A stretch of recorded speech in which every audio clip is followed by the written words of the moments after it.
Hello guys, welcome to our channel Power of Movie Lover and this is Venki. Mass కథ సుసుక్స్ అయిన upcoming film gangs of Godavari movie నుంచి trailer నిన్న release అయింది. దేవి 70mm లో event పెట్టి మరీ చాలా గ్రాండ్ గా రిలీజ్ చేశారు. సినిమా నుంచి బయటకు వచ్చిన ప్రతి కంటెంట్ మంచిగా ఎంటర్టైన్ చేసింది. లాస్ట్ టైం రిలీజ్ అయిన టీజర్ కూడా సినిమాపై ఎక్స్పెక్టేషన్స్ ని తీసుకొచ్చింది. మరి ఈ ట్రైలర్ ఎలా ఉందో, సినిమాపై ఉన్న అంచనాల్ని పెంచిందా లేక రొటీన్ గా అనిపించిందా, క్లియర్ గా మాట్లాడుకుందాం పదండి. ఈ వీకెండ్ రిలీజ్ అయిన Raju Yadav and love me reviews ని ఆల్రెడీ అప్లోడ్ చేశాం. మిస్ అయ్యి ఉంటే చెక్ చేయండి. వీడియోలోకి వెళ్ళే ముందు ఒక చిన్న రిక్వెస్ట్, మన ఛానల్ ని కొత్తగా ఎవరైనా విజిట్ చేస్తుంటే ఒకసారి ఛానల్ లోని కంటెంట్ చూసి నచ్చితే సబ్స్క్రైబ్ చేసుకుని మాకు సపోర్ట్ చేయండి. అండ్ వీడియోని లైక్ చేసి మన స్టెప్స్ ని ఫాలో మాత్రం మర్చిపోద్దు. టీజర్ రిలీజ్ అయినప్పుడు విశ్వక్ ఒక మాట అన్నాడు, మీరు ఇందులో చూసింది ఏం లేదు మూవీలో చూస్తారు అని. ట్రైలర్ చూసాక నిజమే అనిపించింది. టీజర్ కి ట్రైలర్ కి సంబంధమే లేదు. అండ్ ఈ ట్రైలర్ ఈవెంట్ లో కూడా నయా శెట్టి సీఎం రిపీట్ చేసింది, ట్రైలర్ లో ఏం లేదు, మూవీలో ఉంది అసలైన మ్యాటర్ అని. చాలా క్యారెక్టర్స్ ని రివీల్ చేయలేదట. ఈ ట్రైలర్ చూసాక ఒక సీటేజ్ పొలిటికల్ థ్రిల్లర్ చూడబోతున్నామనే ఫీల్ వచ్చింది. మూవీలో ఏం చూడబోతున్నామో కూడా వీ కెన్ గెస్. టీజర్ ని అబ్జర్వ్ చేస్తే ఒక ఊరి జనాలంతా విశ్వక్ పై రివర్స్ అయినట్టు చూపించారు. ఒకసారి లంకలో కత్తి కట్టారంటే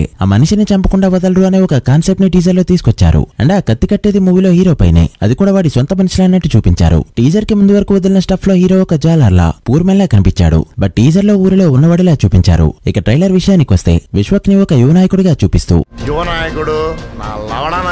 తనపై కేసున్నట్టు ఊరి నుంచి వెళ్ళిపోమని తనకి చెప్తున్నాడు ఆది. ఈ మధ్యలో romance clashes, plans, action and బూతులు, మొత్తానికి ట్రైలర్ ఒక ఇంట్రెస్టింగ్ పాత్ లోనే కట్ చేశారు. Movie title gangs of Godavari. Shooting మొత్తం ఈస్ట్ వెస్ట్ సైడే తీశారు. గోదావరి డిస్ట్రిక్ట్స్ అంటేనే చాలా పీస్ఫుల్ గా ఉంటాయని అంతా అనుకుంటారు. నాది ఈస్ట్ గోదావరి కాబట్టి చెప్తున్నా, ఇంత వైల్డ్నెస్ ఇటు సైడ్ కూడా ఉంటుంది, కానీ పెద్దగా ఎవరు పట్టించుకోరంతే. డైరెక్టర్ ఆ వైల్డ్నెస్ ని బాగానే పెట్టాడు. మూవీలో బూతులు కూడా గట్టిగానే ఉండేలా కనిపిస్తుంది. బేసిక్ గా మా గోదావరిలో మాటకు ముందో బూతు వెనుక బూతు మాట్లాడకపోతే గొంతు నుంచి మాటే రాదు. విశ్వక్ ని ఒక విషయంలో ఖచ్చితంగా మెచ్చుకోవాలి. తను బేసిక్ గా తెలంగాణ వ్యక్తి, కానీ సినిమా అనేసరికి ఆ క్యారెక్టర్ స్లాంగ్ లో డిఫరెన్స్ ని ఖచ్చితంగా చూపిస్తాడు. లాస్ట్ టైం అశోక్ వనంలో అర్జున్ కళ్యాణ్ మూవీలో కూడా చూసాం. ఈ సింప్లీ సూపర్ బ్యాక్టర్ 2 ఈ ట్రైలర్ లో అంజలి క్యారెక్టర్ ని కూడా రివీల్ చేశారు. నాకైతే మూవీలో ఈ క్యారెక్టర్ అవుట్ అనిపిస్తుంది. ఓవరాల్ గా ట్రైలర్ అయితే సినిమాపై ఉన్న ఎక్స్పెక్టేషన్స్ ని ఇంకాస్త పెంచింది. ఓ పక్క సినిమా లేక మరో పక్క ఐపీఎల్ సీజన్ అయిపోతున్న టైం, T20 మ్యాచెస్ స్టార్ట్ అయ్యే ఈ మధ్య గ్యాప్ లో కరెక్ట్ గా రిలీజ్ డేట్ ని పెట్టుకున్నారు. నెక్స్ట్ వీకెండ్ ఎన్ని సినిమాలు రిలీజ్ అవుతున్నా డెఫినెట్లీ ఫస్ట్ ప్రిఫరెన్స్ అయితే అందరికీ ఈ సినిమానే ఉంటుంది. బేసిక్ గానే విశ్వక్ సేన్ సినిమాలకి హైప్ గట్టిగా ఉంటుంది. అందులోనూ ఇలాంటి టైంలో రిలీజ్ అవుతున్న ఈ ఫిల్మ్ బాక్సాఫీస్ దగ్గర డే 1 నుంచే ఓచుకొత్త కోయడం ఖాయం.